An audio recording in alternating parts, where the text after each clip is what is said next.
56 anyos nga subuanong plant operator sa usa ka acetylene ug oxygen company sa North Khartoum sa nasod sa Sudan nangita karon og mga pamaagi aron padayong makapanikay sikay human mawad-i og trabaho tungod sa gubat sa Sudan.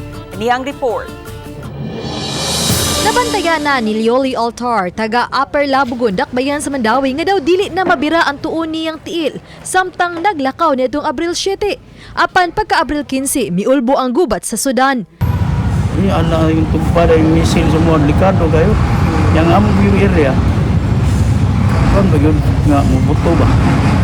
Jadi yan makay panay namin oxygen man acetylene. Grabe ang kahingawa nga ilang gibati kay naningkamot silang makagawas gikan mismo sa nasod nga nagkagubot.